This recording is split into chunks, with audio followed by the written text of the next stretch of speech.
Hello，大家好啊！又係我凡介紹美食嘅時候啦。啱啱落車2號 A 啊，今日去食咩呢？金滿閣酒家呢間酒家呢，咁其實就喺雷生春附近。咁我依家梗係搭巴士最方便啦。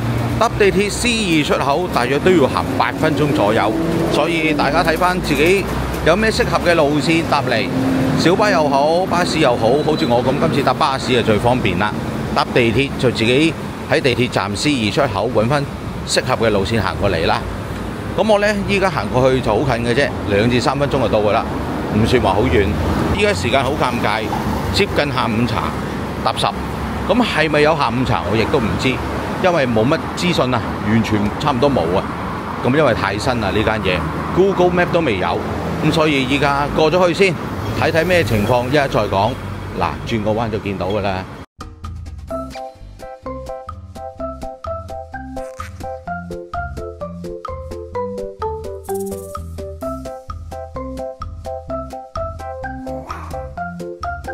唔好講咁多啦，上去先再算。肚餓啊，早餐都未食啊，而家。好啦，上到去再講，就係呢度啦。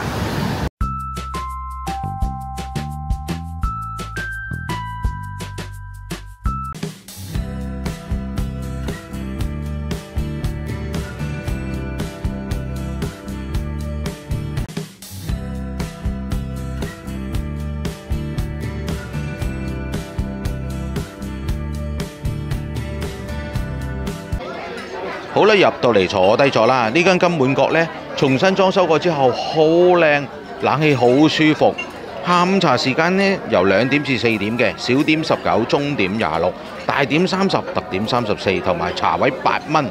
當然下午茶亦都有下午茶嘅點心紙啦。休閒下午茶有孖寶，亦有一啲呢標明價錢嘅點心喺度，咁大家可以悉隨尊便。仲有呢下午茶經典優惠。咁我呢餐只會影翻晒俾大家睇㗎啦。我哋嗌啲嘢食先，肚餓啦。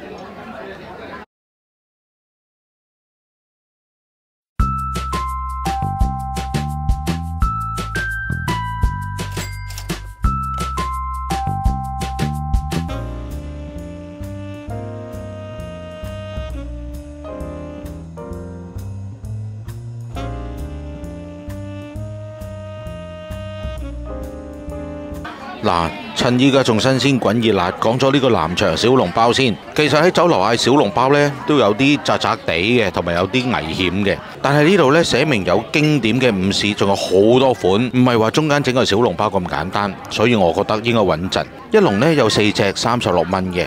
哇！頭先我已經食咗隻㗎啦，見唔見到個片係燉油燉油，有湯汁喺入邊。依家叉開隻俾你睇下。哇！啲汁雖然唔係飛出嚟嗰隻，但係話俾你知，都係好多湯汁喺入邊嘅。大家望下入邊啲肉好新鮮，完全唔係黑黑實實咁樣樣，亦都係呢好鮮味嘅，調味調得好好，冇過晒籠。所以呢籠小籠包，我覺得今次真係冇嗌錯。我幾驚今次又瀨嘢啊，以為係啲現成膠嚟嘅嘢，唔係。再加上呢，佢都有碟醋，見到有啲薑絲喺入邊，好似上次話齋唔係跳下跳下嗰啲，啲薑絲呢都切得幾幼。呢個小籠包值得一試。佢仲有好多經典嘢，唔係叫經典啊，唔係嗰個驚嚇個驚啊，係經式個經典嘢，可以試一試。估唔到呢個小籠包唔錯，我估佢其他經典嘢都唔差嘅。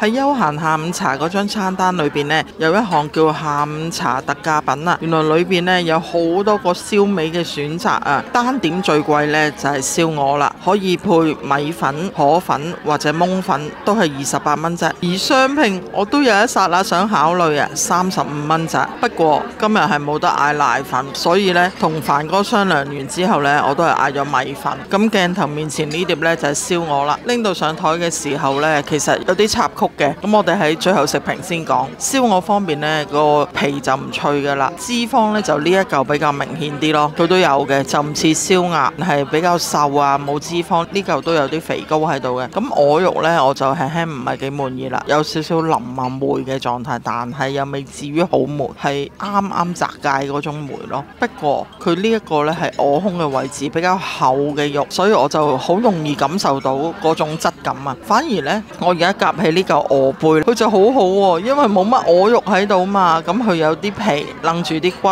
再楞啲咁多脂肪啦。咁醃料呢，佢都做得幾好嘅，有啲香味，同埋本身呢都有鵝嘅鮮味喺度嘅，不過唔算話太勁抽嗰種。見唔見到碟底都有啲整完燒鵝嘅汁水同埋油分喺度啊？哇！呢啲係正啊，如果撈飯一流啊。咁另外呢，菜佢都淥得幾好嘅，佢有一條菜心勁薄，佢都有中間白色嗰啲醃嗰方面都幾正嘅，我試咗噶啦。整體上如果唔俾鵝胸我，咁可能會好啲咯。全部斬晒鵝背，我就會覺得好味好多啦。咁另外呢，我就介紹米粉啦。米粉呢，呢個拎到上台嘅時候，個湯嘅份量呢已經唔算太多，咁佢只係佔呢個塔口碗呢嘅一半份量。咁米粉呢都係咁上下嘅。咁另外呢，佢個米粉呢類似東莞米粉，不過比較幼身啊，食落去呢似新竹米粉，不過個湯呢就暖偏熱，因為有插曲嘅關係啦，就輕輕在暖偏熱嘅感覺就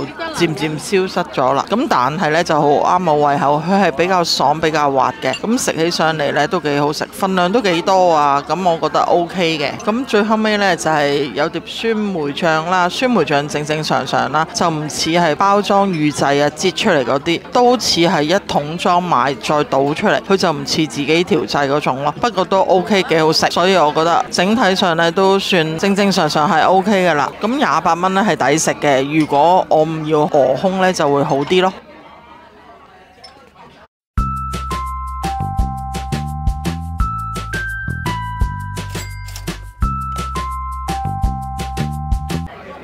好啦，跟住嚟緊介紹嗰啲都係休閒下午茶嚟嘅。呢個呢係翡翠鮮蝦餃，價錢30蚊，一籠有4粒嘅。首先乜都唔好講住，見唔見到呢個蝦餃？哇！我唔知以為呢有人玩炮仗呢，炸咗隻蝦餃一個窿喺呢度，見唔見啊？成大個窿喺度。其實點解會咁樣樣呢？講真嗰句，師傅做得好好，蝦餃質素亦都唔錯，皮亦都好煙韌，冇穿底，冇甩底蝦餃、水霧蝦餃，完全冇呢個問題嘅。奈何佢擺嗰張紙落去，餸菜嗰個一夾硬就扯爛咗嗰個皮，咁呢樣嘢呢，我覺得真係要檢討下。其實如果咁樣樣呢，最後嗰一環臨出菜嗰陣時就瀨嘢啦。跟住望望啦，蝦餃嚟講呢，我而家揭開一隻俾你睇好嗎？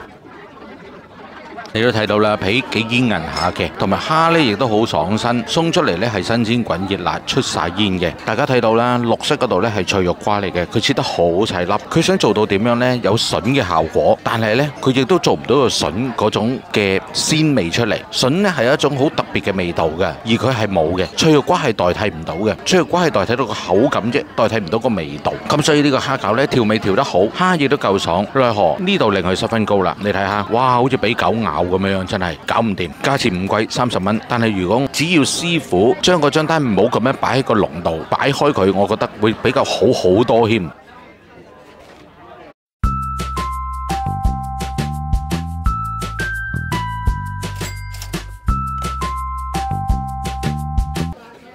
好啦，跟住都係講講休閒下午茶裏邊嘅明太子香菇滑燒賣啦，價錢26蚊。咦，今次呢個價錢好正常喎，蝦餃30，燒賣26，冇理由燒賣32，蝦餃30㗎。但係估唔到，你以為價錢平唔好食啊？錯啦，好好食啊！呢個燒賣，首先喂啊，飯數都定呱呱，一嚟到呢，新鮮滾熱辣，再加上呢裏邊汁水好夠，豬肉比例有4落，加上係切肉，調味調得好好，蝦亦都好彈牙，好爽口，好似蝦餃啲蝦一模一樣，皮呢冇蒸過籠，見唔見到啊？完全呢係仲好爽身嘅，唔係話腍劈劈一劈劈嘅。冬菇嘅香味呢都幾突出，食得到嘅，哇，好犀利，冇一種冬菇嘅噏味啊！即係話俾你知，都好新鮮，浸水浸得好好，清潔都清得好好，哇！呢個掂啊！如果下午茶26蚊有4粒，呢個都係值得試嘅點心嚟嘅，同埋蟹子喺面頭都落好多，值得試啊！呢個，哇，食咗幾樣嘢都未食晒，就已經話咁多嘢讚啦。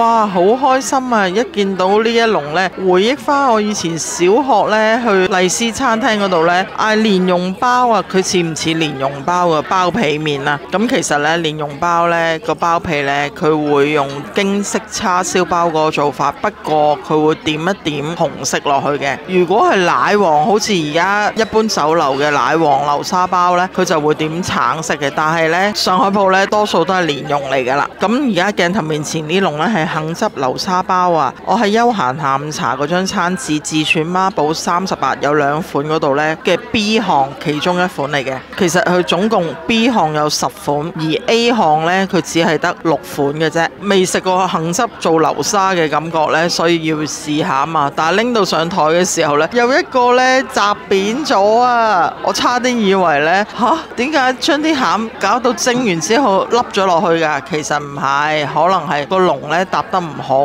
咁所以先砸扁嘅啫。咁而家呢，就喺鏡頭面前呢，揭開一個俾你睇。咁阿凡嗰隻手呢，就清潔咗㗎啦，小心啲啊！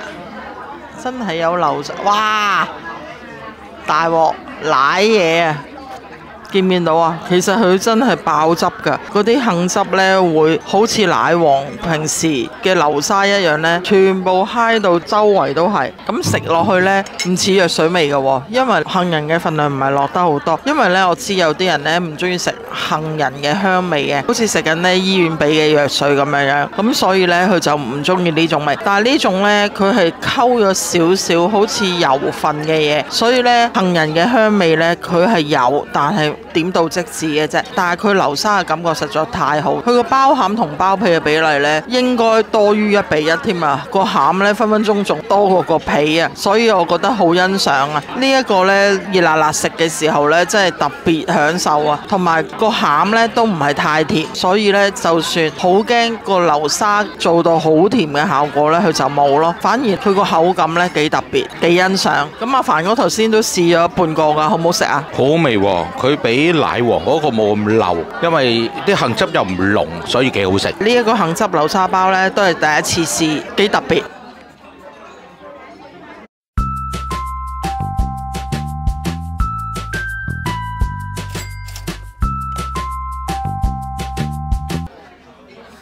鏡頭面前呢碗呢係皮蛋瘦肉粥啊！我喺自選孖寶 A 項嗰度揀嘅，2樣夾埋係38蚊，亦都係屬於休閒下午茶嗰張紙其中一項。咁呢個皮蛋瘦肉粥呢，哇！我估唔到下午茶呢都有午市咁大碗喎，佢都係用裝燒鵝奶粉嗰個塔口碗呢裝住嘅。咁另外呢，佢都不到有7至8分滿㗎啦。個粥呢好夠熱，同埋呢佢係臭米氣嘅，不俾你睇就知㗎啦。咁佢又冇荃灣嗰間結咗業嘅三叔公咁誇張，佢嘅皮蛋嘅味呢好突出，肉呢亦都係俾咗好多，同埋佢搣得好細粒，呢一點好欣賞。除咗比較容易煲得出嗰啲味之外呢，我覺得佢可以同埋啲皮蛋嘅味呢融為一體啊，同埋調味亦都好適中。咁呢一種濃結程度呢，我都接受到嘅。雖然佢都有少少微結，但係呢都冇我平時中意食永隆粥品嗰間咁誇張。佢個艇仔粥呢，比起呢度更加濃結。咁頭先我食到一粒花生，而家呢度呢仲誇張，有一粒眉豆。所以呢，其實可能佢落咗好多材料，但係我唔敢肯定啊，因為我都係食咗一粒嘅啫。因為我唔係不親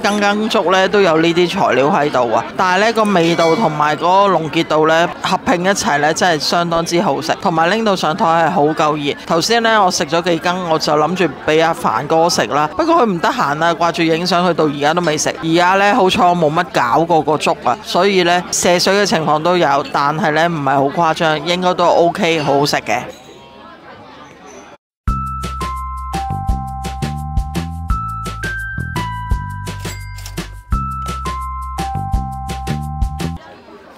哇哇哇哇！又嚟呢個自製醬黃鳳炒啦，休閒下午茶，價錢26蚊。我唔知咩事，以為歡樂滿東華添，竟然有7隻喎！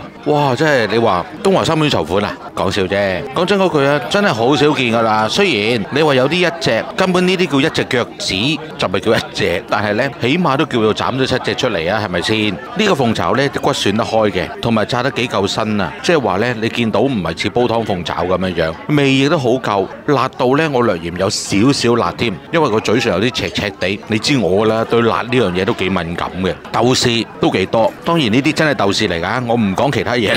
咁呢，呢個鳳爪26蚊好抵食，同埋好好食，調味調得好好，認真唔錯啊！下午茶嚟講好抵啊！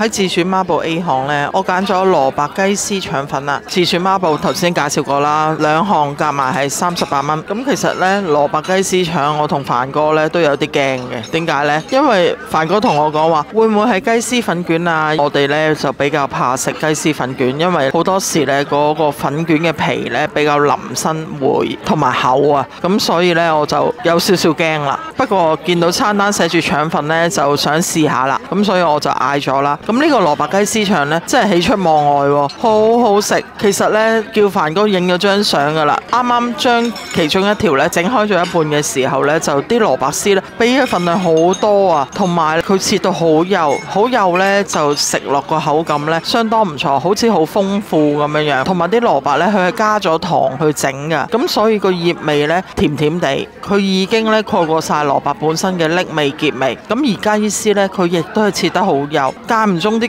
雞絲呢係有肥膏嘅，就好似呢嚿咁，所以食落去呢係滑嘅，好似滑肉咁樣樣嘅感覺。佢唔似呢鞋霎霎嘅雞胸肉嘅。咁同埋最叻嘅呢，就係要讚下佢，佢加咗好多好多糖芹，間唔中仲見到一粒細芫茜添。咁其實呢，我估芫茜係跌咗落去嘅啫，糖芹先係主角。頭先呢，叫凡哥試後半嚿已經凍咗啦，好唔好食啊？凍咗都仲係好好食，因為佢呢，第一啦，唔會話硬晒、乾晒，或者完全呢，好似有啲腥味啊咁樣樣，完全冇嘅，好好食，仲係好爽口添啊！咁講翻裏邊個味道呢，眯埋眼食呢，好似蘿蔔絲酥餅，所以呢，我覺得好好食。另外要讚下佢個腸粉皮，佢有煙韌度，夠薄，同埋呢，食落去呢，唔會覺得好霉，好容易爛嗰種感覺。所以呢，加埋啲甜豉油一齊食呢，仲要夠熱嘅時候呢，真係非常非常之讚賞啊！好好食，好享受。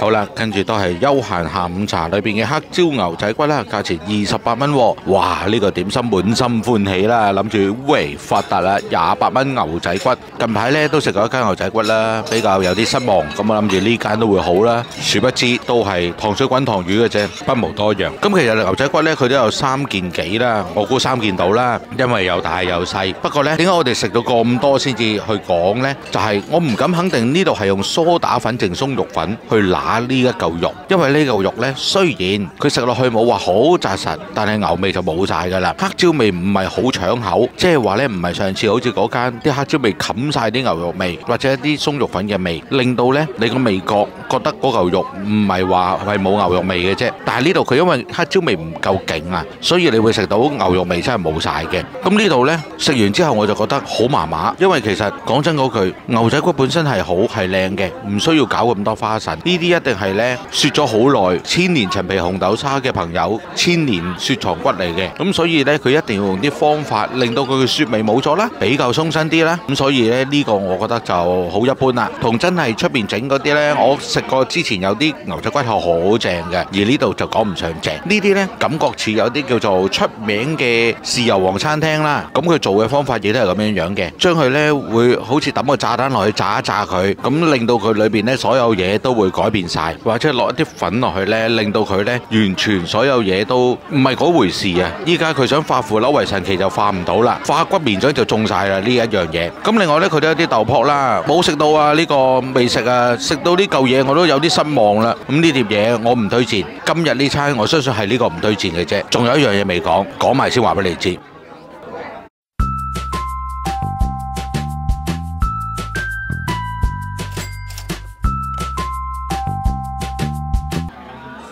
休閒下午茶裏邊自選孖寶兩樣夾埋38蚊嘅 B 項呢，其中一個就係鏡頭面前呢一籠嘅鮮竹牛肉球。咁其實一望落去呢，佢送上台嘅時候同而家嘅比較呢，佢膨脹同埋縮細嘅幅度呢有，不過都算屬於少噶啦，即係證明呢，佢都採用好多部分都係用牛肉整嘅，就唔係話加咗好多粉。另外呢，佢就冇彈牙嘅口感嘅，佢係淋滑啦，同埋裏邊加咗好多地方都有馬蹄、葱粒同埋芫茜，牛肉味都有，調味都 OK， 咁係正正常常嘅一嚿牛肉球。最初送到上嚟嘅荔枝紋都好突出，不過而家凍咗呢，就反而冇咁容易見啦。咁馬蹄呢，其實喺鏡頭面前呢一嚿呢，就睇得好清楚，已經有幾個位置呢都有馬蹄噶啦。最讚呢，就係佢墊底嘅腐皮啊，即係鮮竹呢，落得好多好多。我同凡哥都每人食咗一注噶啦，都幾多下噶。而家呢個碟底仲有好多份量嘅鮮竹啊，但係其實佢個名都係叫鮮竹牛肉球嘅啫嘛，佢亦都冇加任何檸檬葉啊、果皮啊等等啦。咁純粹真係好似個名咁樣叫鮮竹牛肉球。咁同埋佢一籠都有3粒，係屬於正常份量嘅。中式結汁呢，就係全菜園幫我加咗落去噶啦。呢一度呢，都算係合格，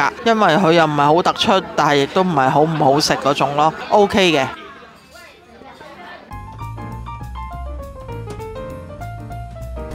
好啦，嚟個美人照鏡啦，最尾就講牛肉，你睇下，乜嘢都冇晒，煙燒暈晒，佢收嘢收得好快嘅呢度。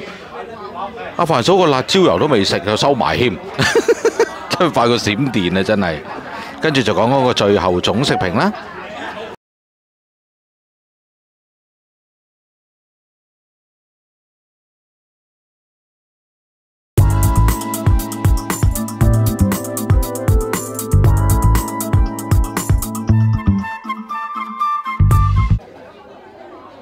好啦，跟住講嗰個最後總食評啦。呢間金滿閣呢，其實之前叫金麗星酒家嘅。咁金麗星當然嗰陣時好立亂啦，上嚟食個飯噶啦，哇，烏煙瘴氣，戰地酒樓咁樣樣，搞唔掂。咁我諗住，哇，裝修完之後會係點樣呢？眼前一亮，當然啦，眼前一亮就係因為呢行樓梯啊。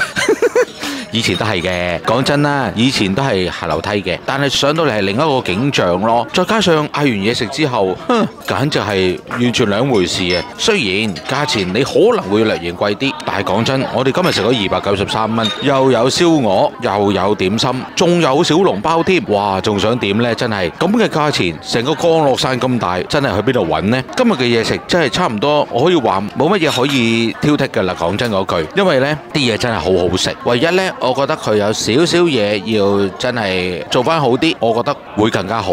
第一，蝦餃嗰度你見到啦，俾炸彈炸過嘅蝦餃呢，我覺得有少少就係最後傳菜嗰度嗰 part 做得唔好。其實傳菜你問佢，佢可能乜都唔知嘅，佢會覺得你拎出嚟點樣樣，我咪拎出嚟咯。最後我送咗上台，我一嘢掹走咪算咯。總之冇張紙喺你面前就得㗎啦。咁我覺得有少少馬虎啲，同埋求其啲。我知道傳菜佢哋未必受過培訓，或者純粹淨係好似送貨咁嘅啫。我外賣仔嚟嘅啫嘛，你想點啫？係咪先？一模一樣。同埋呢，就係嗰個牛仔骨啦，係今餐裏邊嚟講最敗筆嘅一樣嘢嚟嘅。因為點解呢？呢一個呢，我就覺得第一樣嘢啦，佢嘅味呢都未沖散晒，仲有啲鬆肉粉嘅味喺度。呢個應該唔係梳打粉啦，因為梳打粉應該會好乸嘅。相信我哋食完呢，好乸脷啊、確喉啊嗰種感覺係冇嘅，係鬆肉粉嚟嘅啫。所以大家放心，應該係冇乜特別嘢嘅。我最驚就係一啲梳打粉呢，會對嗰個食道啊或者腸胃都會有影響嘅。鬆肉粉呢，只係話令到嗰個味覺或者令到嗰啲味道流失咗嘅啫。咁今日呢，推介嘅梗係小籠包啦，唔使講噶啦。小籠包好食到不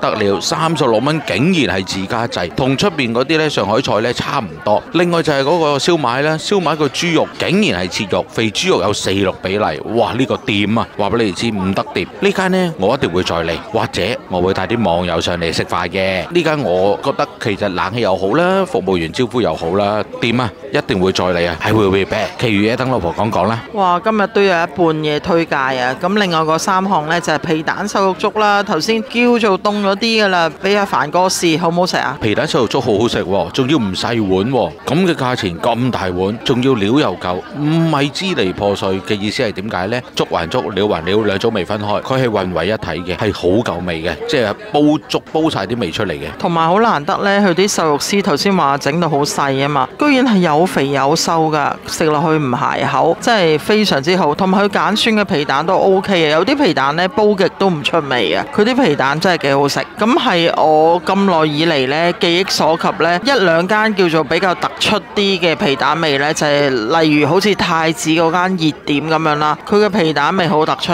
咁呢一間呢都不遑多讓嘅。咁好啦，另外一樣嘢推介嘅呢，就係蘿蔔雞絲腸粉啦。哇，凡哥好怕食蘿蔔噶，所以其實呢，佢識整蘿蔔糕，但係佢麻麻地食蘿蔔噶，所以呢，佢整完之後呢，你問佢係咪食好多呢？佢都唔係嘅。反而今日呢，呢個蘿蔔夠爽夠甜，啲雞絲又唔鞋口，個腸粉皮又 OK，所以呢，佢都讚好食喎，仲要落咗秘密武器糖芹啊，真係一絕。最後尾嗰個呢，就係杏汁流沙包啊，不過個收據寫咗流心包，其實呢，佢真係整到有平時我哋食嘅竹炭流沙包一模一樣啊，即係呢，用蛋黃醬嚟整，但係我麻麻地中意食蛋黃，所以呢，如果去飲宴食嗰啲壽桃包呢，有得揀奶黃或者係馬蓉、蓮蓉等等啦，或者其他餡啦，我都唔會揀奶黃㗎。反而呢一個杏汁呢，真係幾欣賞喎，第一次食到，居然有驚喜，同埋佢個甜度唔算太誇張，所以啱我食啊！我好怕食好甜嘅食物，除咗你話糖啦，我就覺得糖呢唔甜就唔似糖啊嘛。咁其餘嗰啲呢，一般食物我都中意比較少甜嘅。咁呢一樣嘢呢，就啱晒我啦。同埋佢個包皮呢，做得好軟熟，真係好似京式叉燒包嗰種皮，所以我覺得呢就好好食。咁整體上呢，幾樣食物呢，我都好讚賞。今日食得好開心，好滿意，冷氣好足夠。咁我今日講嘅呢，就係咁多啦。好啦，咁我另外做最後一句啦。呢度係咪撐場師傅嚟做住頂住先呢？啲嘢咁好食，我唔敢講。當然啦，大家可以盡快嚟試，或者試咗一輪之後係點樣樣，歡迎你哋喺度留言嘅。當然你都唔好食，真係唔係我嘅問題，係酒樓嘅問題。你大可以呢喺酒樓大聲同佢講啲嘢唔好食，話俾你知，我都係以今日嘅食物水準嚟講嘅啫。就好似牛仔骨唔好食，我一樣照講唔好食咁解。好啦，今日就講到呢度啦。中意睇我片嘅話，訂閱、讚好、分享、留言啦，多謝大家支持啦，拜拜啦！咁我仲要講翻之前送餐嘅問題啦。我哋落咗單比較耐嘅，咁我哋嗌咗燒鵝米粉，隔離嗰張台啱啱入到嚟嗌咗燒鵝檬粉，佢係我哋計後5至10分鐘先至開始 order 嘅，但係呢，佢一遞咗張單呢，個燒鵝米粉就送咗去張台啦，個傳菜員就走咗啦。咁嗰啲伙計呢，揾嚟揾去都揾唔到原因，後來呢，有2、3個伙計埋嚟先知道，阿凡哥講話會唔會係送錯咗啊？去咗隔離啊，咁跟住佢哋先至再追查翻張單，真係送錯咗。咁所以呢，我覺得新酒樓呢嗰啲服務呢都係要有進步嘅空間，同埋呢仲要俾啲時間呢磨合下嘅。咁所以整體上呢，其實服務都 OK 嘅，係呢一件事就係小插曲咯。咁好啦，下次再介紹個下一間餐廳俾你，拜拜。